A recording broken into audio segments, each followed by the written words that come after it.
నమస్తే welcome to TV 999 news ముందుగా headlines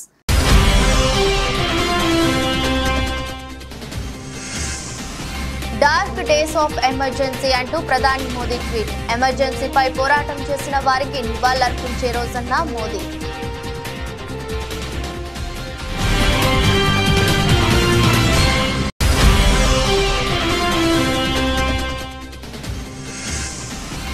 neat వ్యవహారంపై స్పందించిన తెలంగాణ సీఎం రేవంత్ రెడ్డి నీట్ పై సిట్టింగ్ జడ్జితో విచారణ జరిపించాలని డిమాండ్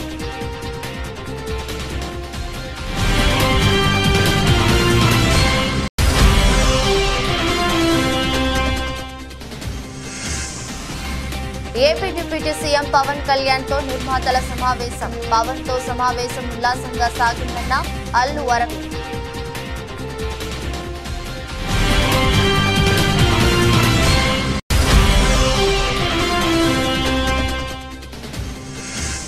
బీఆర్ఎస్ ఎమ్మెల్యే చేరికతో మనస్తాపానికి గురయ్యారన్న కాంగ్రెస్ ఎమ్మెల్సీ జీవన్ రెడ్డి భవిష్యత్తును కాలం నిర్ణయిస్తుందని వ్యాఖ్య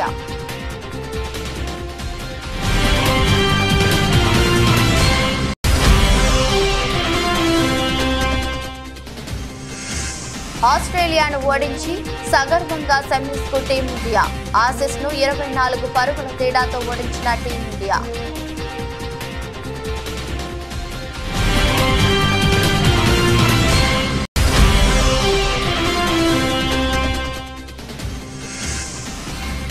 మొదట్లో నష్టాలు చివరిలో కొనుగోళ్లు 131 పాయింట్లు లాభపడిన సెన్సెక్స్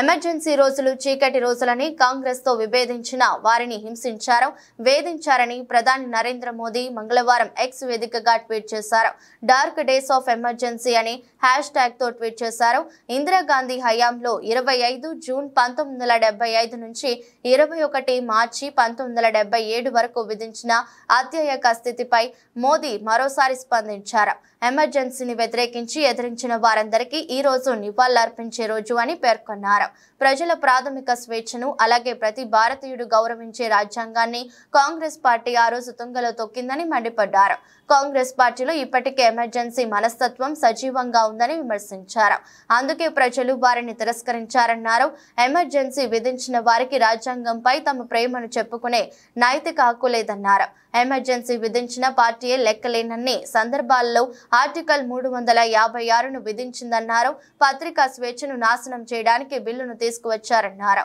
ఫెడరలిజాన్ని నాశనం చేశారని మండిపడ్డారు రాజ్యాంగంలోని ప్రతి అంశాన్ని ఉల్లంఘించారని ఆరోపించారు బలహీన వర్గాలను అణిచివేసేందుకు సామాజికంగా తిరోగమన విధానాలను ఆవిష్కరించారని విమర్శించారు కేవలం అధికారాన్ని అట్టిపెట్టుకోవడానికి కాంగ్రెస్ ప్రభుత్వం ప్రజాస్వామ్య సూత్రాలను విస్మరించి దేశాన్ని జైలు పాలు చేసిందని ఆగ్రహం వ్యక్తం చేశారు నీట్ వ్యవహారంపై సిట్టింగ్ జడ్జితో విచారణ జరిపించాలని తెలంగాణ ముఖ్యమంత్రి రేవంత్ రెడ్డి డిమాండ్ చేశారు ఢిల్లీలో ఆయన వరుసగా కేంద్ర మంత్రులతో భేటీ అయ్యారు అనంతరం ఆయన ఏఐసిసి కార్యాలయానికి వెళ్లగా అక్కడ నీట్ పరీక్ష అంశంపై మీడియా ప్రతినిధులు ఆయనను ప్రశ్నించారు ఈ సందర్భంగా ముఖ్యమంత్రి మాట్లాడుతూ ఏ ఒక్కరిపైనో కేసు వేసి క్లోజ్ చేసేందుకు సిబిఐ దర్యాప్తునకు ఆదేశించారని విమర్శించారు కానీ జ్యుడిషియల్ విచారణ అవసరమన్నారు ప్రధాని మోదీ విద్యార్థులకు భరోసా ఇవ్వడం లేదన్నారు తెలంగాణకు సైనిక్ స్కూల్ కావాలని ఇదే విషయమై తాను కేంద్ర మంత్రి రాజ్నాథ్ సింగ్ ను అడిగానన్నారు ఆయన సానుకూలంగా స్పందించినట్లు తెలిపారు And sir, how do you look at PM's statement मैं today, साफ sir? कहना चाहता हूँ ये सरकार बिल्कुल फेल हो गई एग्जाम कंडक्ट करने में। दूसरे हाथ से सरकार किसी के ऊपर इल्जाम लगा दे के केस को दबाने के लिए कोशिश कर रहा है।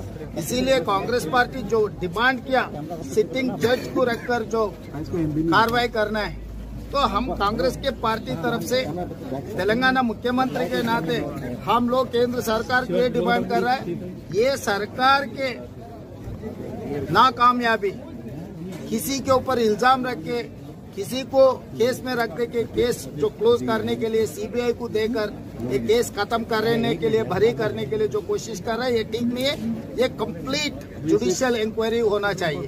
Sir, today PM didn't mention about NEET exam result row while he made a customary remark in the parliament. How do you look at PM's statement? He discussed emergency 50 years ago. तो prime minister जी क्या कहा मैं सुना ही नहीं। मैं एक बात साफ कहना चाहता हूँ, जब से केंद्र सरकार ने पहुंचाते हैं तब प्राइम मिनिस्टर साहब ने खामोश हो जाता है, तो इससे कोई फायदा नहीं है। इस बार करोड़ों युवता सड़क पे आ रहे हैं। तेलंगाना में हमारे यूथ कांग्रेस NSY के हजारों लोग विद्यार्थी लोग सड़क पे धरना कर रहे हैं। तो केंद्र सरकार जो कार्रवाई करना है, जो भरोसा देना है करोड़ युवता को, जो स्टूडेंट्स को जो भरोसा देना है नरेंद्र मोदी जी, वो भरोसा नहीं दे रहा है। जो मोदी जी गारंटी कहा, मैं मोदी जी से ये सवाल पूछना चाहता हूँ, आपका गारंटी कहाँ गए? नीट एग्जाम कंडक्ट करने में आपका गारंटी नहीं है, तो आपका गारंटी, इसका वारंटी खत्म हो चुके हैं। मैं चुनाव से पहले भी यही कहा था, मोदी जी वारंटी खत्म हो गए, मोदी जी कुछ भी करने दो, उसका कुछ अक्षर नहीं लगने वाले। अभी भी कम से कम मोदी जी जुडिशियल इंक्वायरी डालो, सिटिंग जज को बिठा के इसके ऊपर कार्रवाई करना, और इसको जो इसमें ये करोड़ों विद्यार्थियों भविष्य जो खेला है उन लोगों को सबको उनको पनिशमेंट मिलना चाहिए। Yes, CBI inquiry is not enough. Janasena party ఎమ్మెల్యేలకు శాసనసభ వ్యవహారాలపై అవగాహన కార్యక్రమం మంగళవారం విజయవాడలోని ఉప ముఖ్యమంత్రి పవన్ కళ్యాణ్ క్యాంపు కార్యాలయంలో ప్రారంభమైంది. కార్యక్రమంలో శాసనసభ వ్యవహారాలు, సభ నియమావళిని ఎమ్మెల్యేలకు తెలియజేస్తున్నారు. కొల్లాపూర్ మండలం మొలచింతలపల్లికి చెందిన చెంచు గిరిజన మహిళ ఈశ్వరమ్మపై జరిగిన అత్యాచారం ఘటన అమానవీయమని డిప్యూటీ సీఎం బట్టి విక్రమార్క అన్నారు. హైదరాబాద్ నిమ్స్ హాస్పిటల్లో బాధితురాలు ఈశ్వరమ్మను కుటుంబ సభ్యులను పరామర్శించిన అనంతరం ఆయన మాట్లాడారు. మానవత్వం ఉన్న ప్రతి ఒక్కరూ తలదించుకునే ఘటన ఇది అని పేర్కొన్నారు. యావత్ సమాజం తీవ్రంగా ఖండించాలని అన్నారు.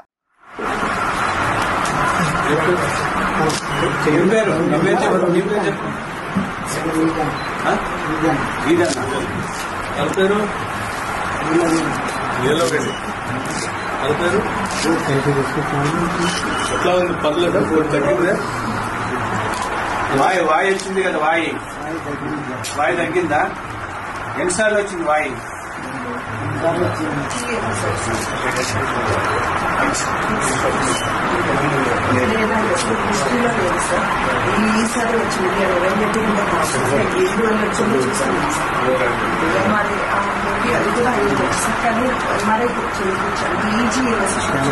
ఎన్నికల ప్రచారంలో తెలుగుదేశం పార్టీ జాతీయ అధ్యక్షులు నారా చంద్రబాబు నాయుడు ప్రజలకు ఇచ్చిన హామీల అమలులో భాగంగా ముఖ్యమంత్రిగా బాధ్యతలు స్వీకరించిన వెంటనే మొదటి 5 సంతకాల ద్వారా తీసుకున్న నిర్ణయాలను సీఎం అధ్యక్షతన జరిగిన మొదటి కేబినెట్ సమావేశంలో చర్చించి ఆమోదించడం పట్ల టీడీపీ రాష్ట్ర అధికార ప్రతినిధి వెంకటీల సురేంద్ర కుమార్ హర్షం కృతజ్ఞతలు తెలియజేశారు.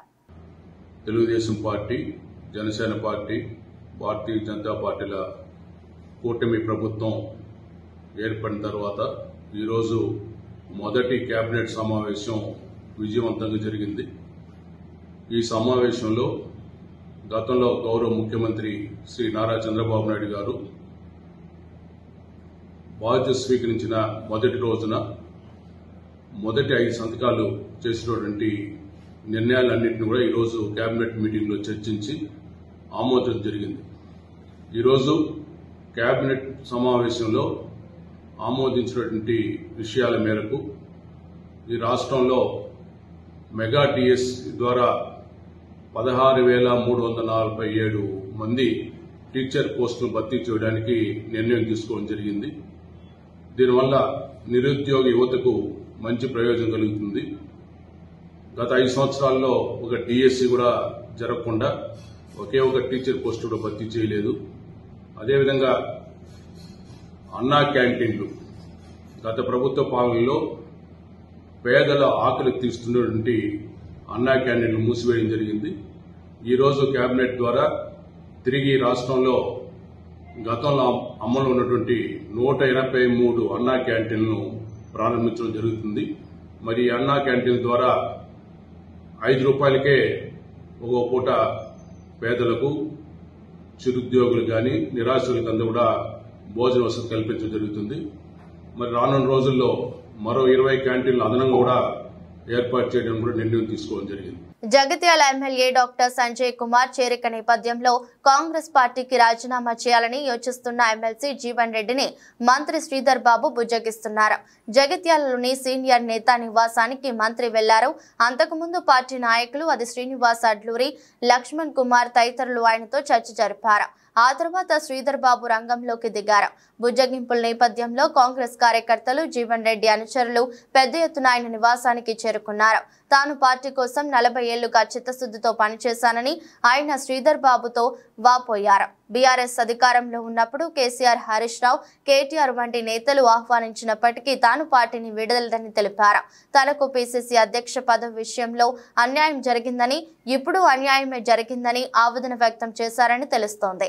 కనీసం ఎమ్మెల్యే చేరిక గురించి కూడా తనకు సమాచారం లేదని వాపోయారని సమాచారం. తనకు సరైన గౌరవం ఇవ్వలేదన్నారు. అయితే మీ గౌరవానికి తగిన పదవి ఇస్తామని జీవన్ రెడ్డికి శ్రీధర్ బాబు నచ్చచెప్పారని తెలుస్తోంది. తెలుగు సినీ నిర్మాతలు విజయవాడలో AP deputy CM Pawan Kalyan తో సమావేశమయ్యారు.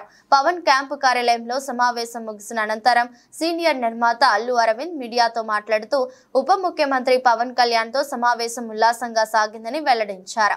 చిత్ర పరిశ్రమకు సంబంధించి అంశాలు కూడా ఈ సమావేశంలో మాట్లాడుకున్నప్పటికీ ఈసారి రాష్ట్ర ప్రభుత్వాన్ని చిత్ర పరిశ్రమ ప్రతినిధుల బృందం కలిసినప్పుడు అన్ని విషయాలు చెప్తామని తెలిపారు. ఇవాళ పవన్ కళ్యాణ్ గారిని కలవడానికి వచ్చాము. ఇది ఒక గుడ్ విల్ విజిట్. ఈ విజిట్లో ఏంటంటే మేము కులాసాగా మాట్లాడుకోవడం కాకుండా మేము ప్రత్యేకంగా వచ్చింది chief minister, honourable chief minister గారి అపాయింట్మెంట్ ఇస్తే మా ఇండస్ట్రీ మొత్తం తరలి వచ్చి, అంటే మా ఛాంబరు ఇతర అన్ని అసోసియేషన్స్ కలిపి ఒకసారి వచ్చి చీఫ్ మినిస్టర్ గారిని, ఉప ముఖ్యమంత్రి పవన్ కళ్యాణ్ గారిని, వీరందరినీ అభినందించడానికి ఒకరోజు మాకు అపాయింట్మెంట్ ఇప్పించండి అని అడగడానికి వచ్చాం. వారు తప్పకుండా త్వరలో అది చేస్తామన్నారు. చాలా గట్టిగా మాట్లాడతానండి, మీది వీక్ ఏమో చూడండి. ఆ పని మీద వచ్చాం. చాలా మనస్ఫూర్తిగా కాసేపు మాట్లాడి చాలా ఆనందపడ్డాం.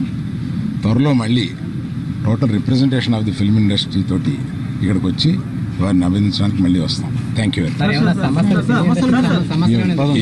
ఏమీ లేదు. మీరనే టికెట్ అనేది చాలా చిన్న విషయం అండి, దాని గురించి రాలేదు. ఇండస్ట్రీలో విషయాలు కొన్ని మాట్లాడుకున్నాం, కానీ రిప్రజెంటేషన్ వస్తుంది కదా, అప్పుడు అన్ని సమగ్రంగా మాట్లాడతాం. Thank you very much. Congress పార్టీలో జగిత్యాల ఎమ్మెల్యే సంజయ్ కుమార్ చేరిక పట్ల తాను తీవ్ర మనస్తాపానికి గురయ్యానని, ఈ విషయాన్ని పార్టీ అధిష్టానం దృష్టికి తీసుకువెళ్తానని కాంగ్రెస్ సీనియర్ నేత ఎమ్మెల్సీ జీవన్ రెడ్డి అన్నారు. పార్టీ వీడుతారనే ప్రచారం నేపథ్యంలో మంత్రి శ్రీధర్ బాబు ఆయన నివాసానికి చేరుకుని బుజ్జగించారు. అనంతరం జీవన్ రెడ్డి మీడియాతో మాట్లాడుతూ పార్టీ నియమ నిబంధనలను పాటిస్తానన్నారు. కానీ సంజయ్ చేరికపై కార్యకర్తల మనోభావాలను పట్టించుకోలేదని ఆవేదన వ్యక్తం చేశారు. ఇంతకాలం పార్టీ కోసమే పనిచేశానని, కార్యకర్తల మనోభావాలను గౌరవించాల్సిన బాధ్యత తనపై ఉందన్నారు. తన భవిష్యత్తును కాలమే నిర్ణయిస్తుందన్నారు. పార్టీలో జరుగుతున్న పరిణామాలను అందరూ గమనిస్తున్నారు. ఇలా కార్యకర్తలు ముఖ్యంగా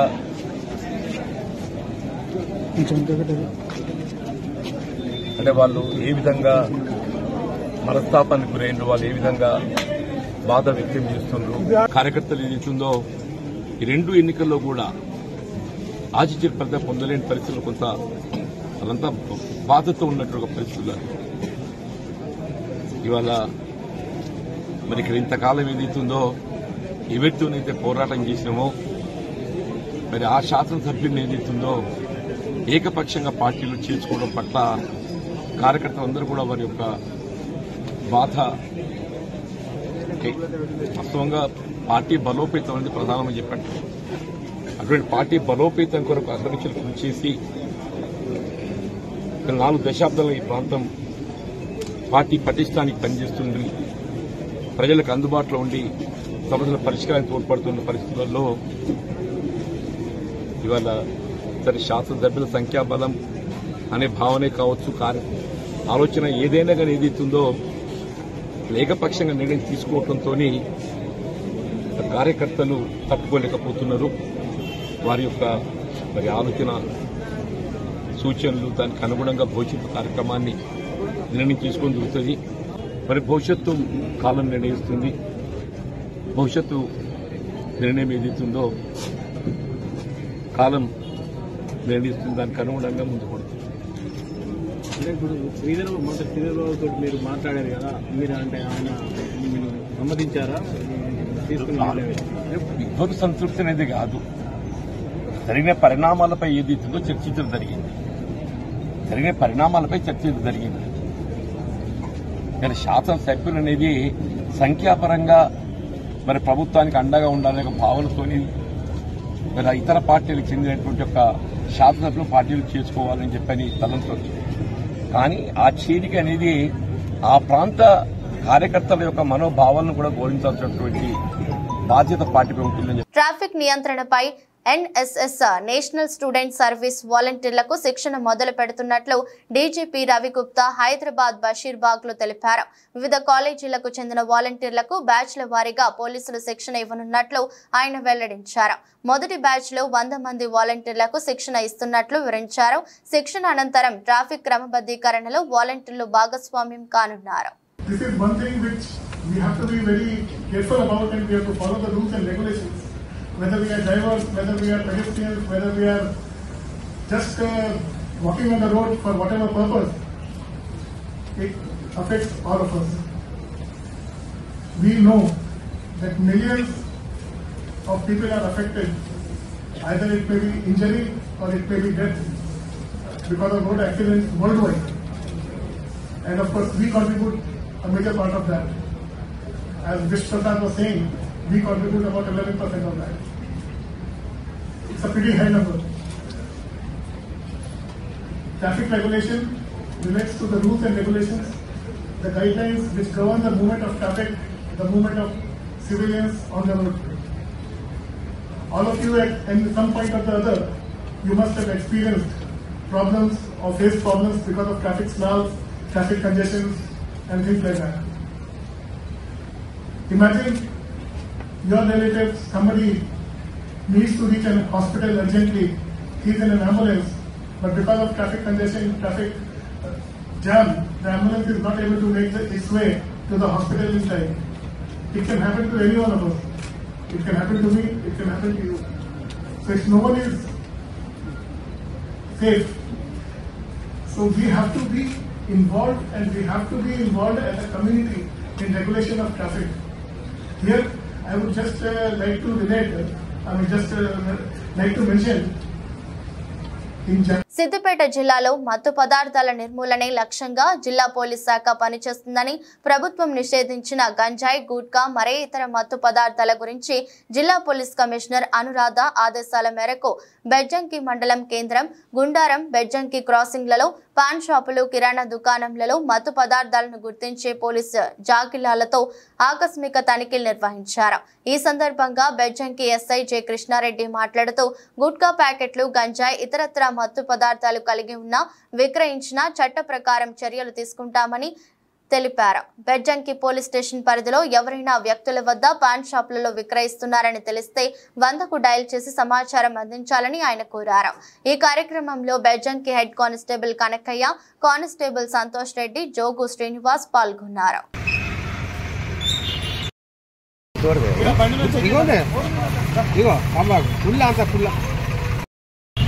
ఇది మన ఏమంటారు దాన్ని గుట్కాలు, ఏదైనా తాగినోడు కూడా ఉంటే కూడా దొరుకుతారు దాన్ని.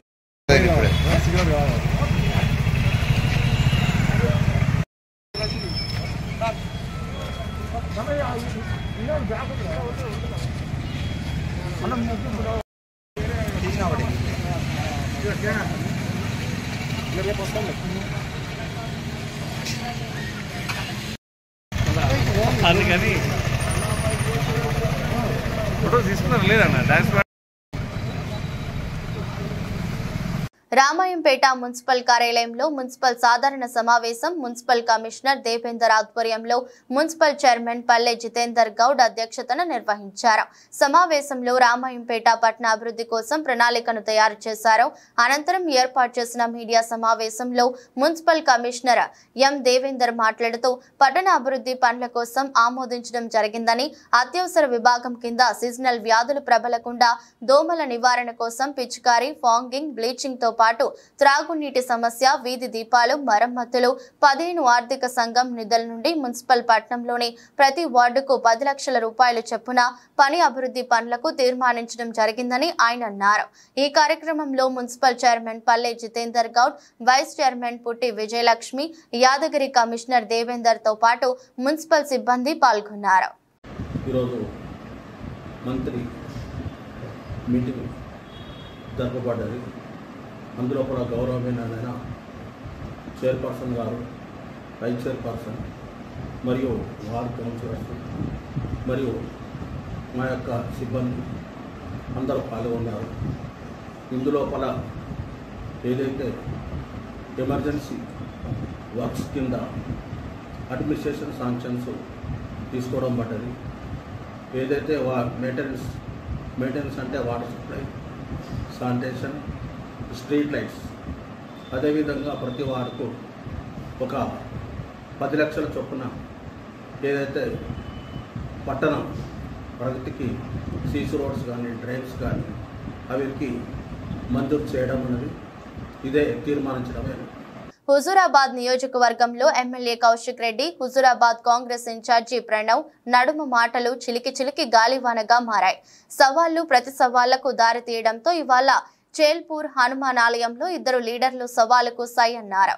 ఉదయం నుండి గ్రామంలో టెన్షన్ వాతావరణం నెలకొనగా పోలీసులు భారీగా మోహరించారు. పెద్ద ఎత్తున ఇరు పార్టీల లీడర్లు అక్కడికి చేరుకోవడంతో ఉద్రిక్త వాతావరణం నెలకొనగా కౌశిక్ రెడ్డిని వీణవంకలో, ప్రణవ్ ను సింగపూర్ లో పోలీసుల హౌస్ అరెస్ట్ చేశారు. చల్పూర్ హనుమాన్ దేవాలయం వద్ద నినాదాలు చేస్తున్న కాంగ్రెస్ లీడర్లపై పోలీసులు ఒక్కసారిగా లాఠీలు జలిపించారు. లాఠీ చార్జిలో ఎన్ఎస్యుఐ అధ్యక్షులు సజ్జు చేతికి గాయం కాగా కాంగ్రెస్ లీడర్లు పోలీసుల లాఠీ చార్జీలు వ్యతిరేకిస్తున్నారు. ఈ సందర్భంగా కమలాపూర్ నుండి తరలి వచ్చిన కాంగ్రెస్ లీడర్లు మాట్లాడుతూ కౌశిక్ రెడ్డి తీరుపై మండిపడ్డారు.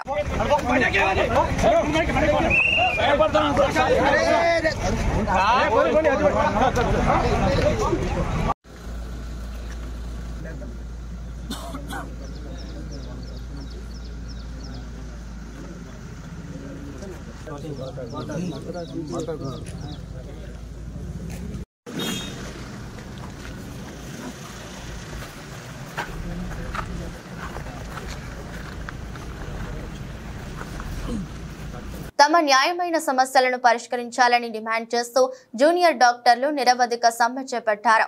ఉస్మానియా ఆసుపత్రిలో ఓపీ సేవలు, ఎలెక్టివ్ సర్జరీలు, వార్డు డ్యూటీలను సోమవారం ఉదయం నుంచి పూర్తిగా బహిష్కరించిన జూడాలు హైదరాబాద్ కోటిలోని ఉస్మానియా మెడికల్ కాలేజీ ఆవరణలో బైఠాయించారు. తమ డిమాండ్లను పరిష్కరించే వరకు తమ నిరవధిక సమ్మె కొనసాగుతుందని స్పష్టం చేశారు.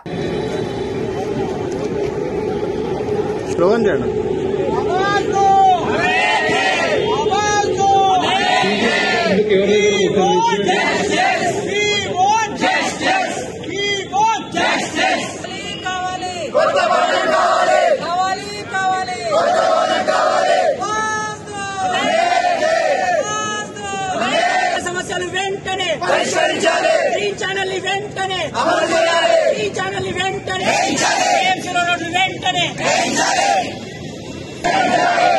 సమస్యలు వెంటనే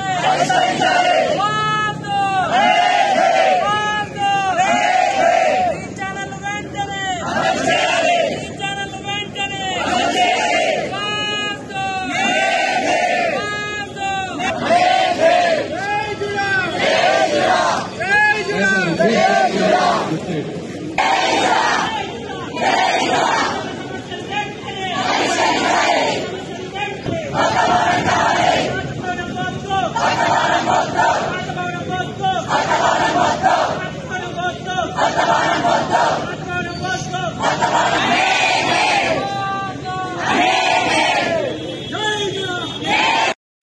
T20 వరల్డ్ కప్ 2024లో టీమిండియా జైత్రయాత్ర కొనసాగుతోంది. వరుసగా 6వ విజయాన్ని అందుకుంది. సోమవారం జరిగిన ఉత్కంఠ భరిత మ్యాచ్లో ఆస్ట్రేలియాను ఓడించి సగర్వంగా సెమీస్లో అడుగుపెట్టింది. కెప్టెన్ రోహిత్ శర్మ 41 బంతుల్లో 92 పరుగులు బాదడం, బౌలర్లు అందరూ సమిష్టిగా రాణించడంతో ఈ మ్యాచ్లో భారత్ ఘన విజయం సాధించింది. తొలుత బ్యాటింగ్ చేసి భారత్ నిర్దేశించిన 206 పరుగుల లక్ష్యాన్ని ఆసీస్ ఛేదించలేకపోయింది. నిర్ణీత 20 ఓవర్లలో 7 వికెట్లు కోల్పోయి 181 పరుగులు మాత్రమే చేయగలిగింది.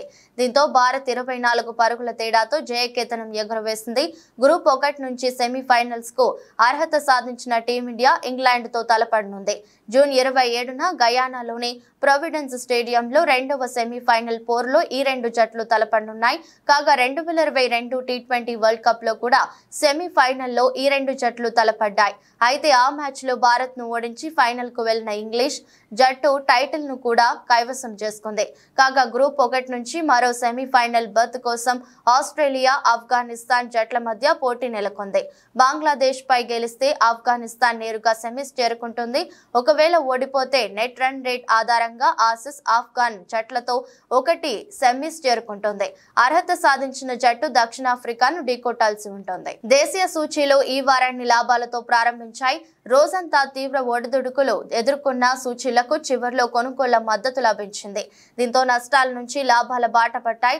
ఉదయం భారీ నష్టాలతో ప్రారంభమైన మార్కెట్లు ఆ తర్వాత క్రమంగా కోలుకున్నాయి. మధ్యాహ్నం తర్వాత ఒకసారిగా లాభాల బాట పట్టాయి. దీంతో సెన్సెక్స్ 131 పాయింట్ల లాభంతో రోజును ముగించుకుంది. శుక్రవారం ముగింపు 77,209తో పోల్చుకుంటే దాదాపు 400 పాయింట్ల నష్టంతో 76,885 వద్ద రోజును ప్రారంభించిన సెన్సెక్స్ ఉదయం చాలా వరకు నష్టాల్లోనే కదలాడింది.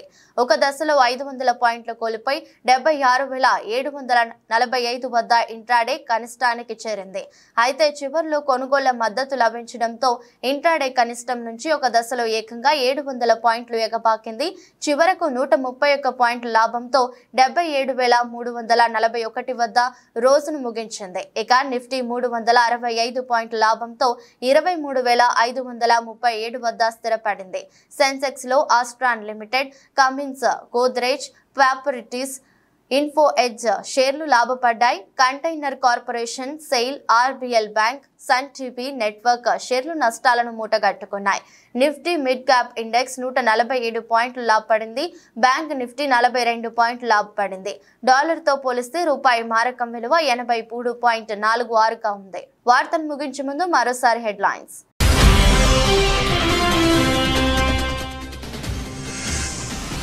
డార్క్ డేస్ ఆఫ్ ఎమర్జెన్సీ అంటూ ప్రధాని మోదీ ట్వీట్. ఎమర్జెన్సీపై పోరాటం చేసిన వారికి నివాళులర్పించే రోజన్న Modi.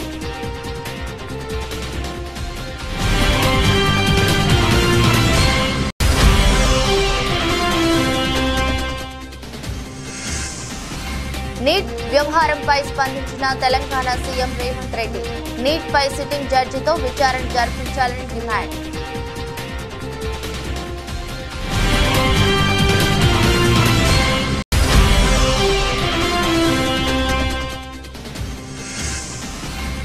AP deputy CM Pawan Kalyan తో నిర్మాతల సమావేశం. పవన్ తో సమావేశం ఉల్లాసంగా సాగిందన్న అల్లు అరవింద్.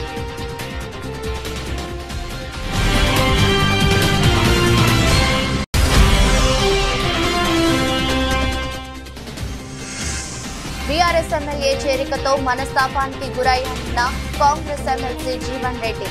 భవిష్యత్తును కాలం నిర్ణయిస్తుందని వ్యాఖ్య.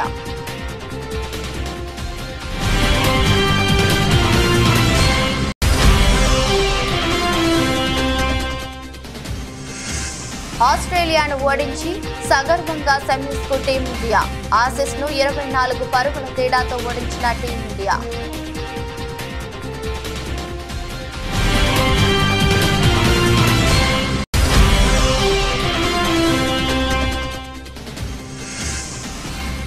మొదట్లో నష్టాలు, చివర్లో కొనుగోళ్లు. 131 పాయింట్లు లాభపడిన సెన్సెక్స్.